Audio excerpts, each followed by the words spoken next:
Young or old, we all face challenges in our lives. Psychologist Bottaro of the Catholic Psych Institute joins us now to share insights on the role our faith can play in our mental health. Thank you so much for joining us, Dr. Bottaro.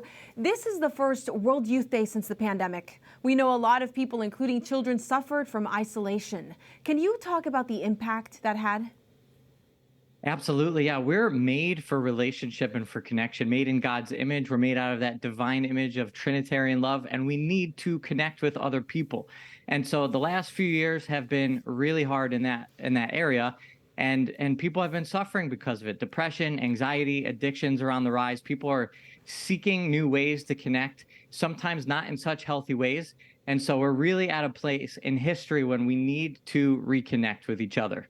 And what would you say are some of the biggest challenges that you're seeing, and how does faith change the way that you guide people or help to promote treating them?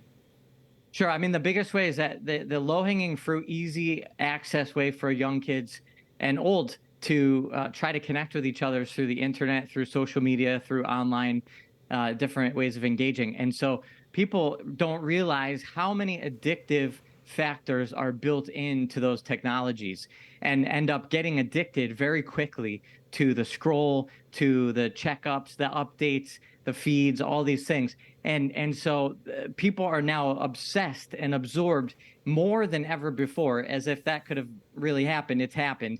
There's even more addiction showing up now. So the faith gives us a blueprint to understand our humanity, how we're made, what we're made for.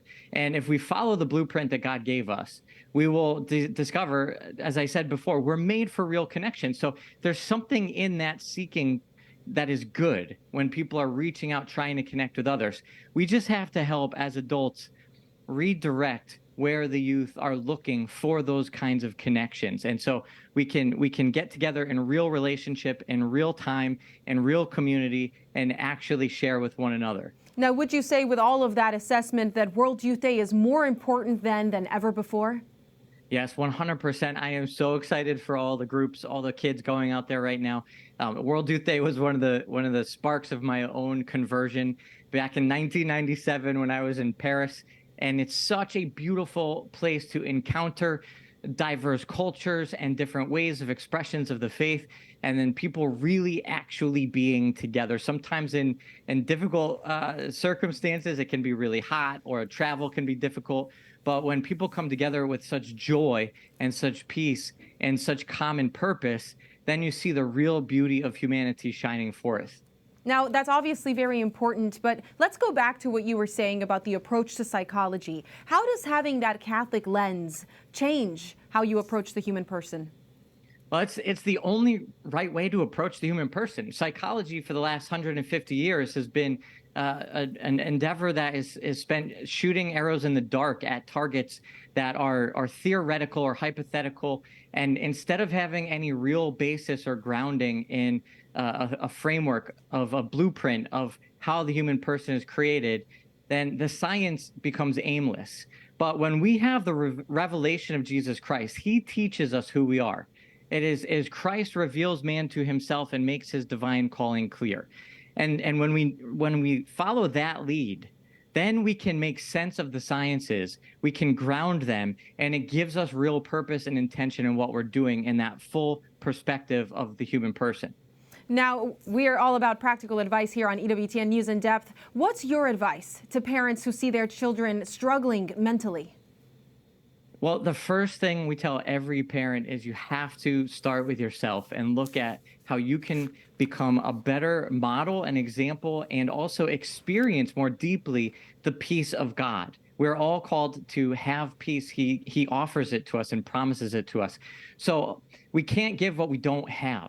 And if we can learn how to have more peace in our own hearts through our faith, then we're in much better position to share that with our children. From there, then we spend time really listening. It's always the first way to start trying to help our children.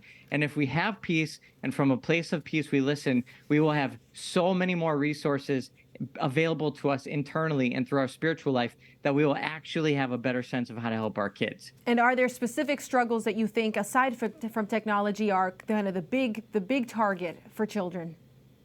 Well, I think in general, there's a cultural moving away from a sense of God.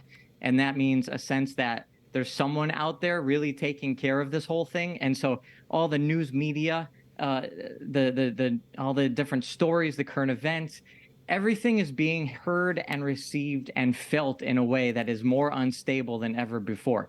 And so that it's just a general lack of peace, a general increase in anxiety that I see everywhere. And that is really what's plaguing, I think, all of us in some way.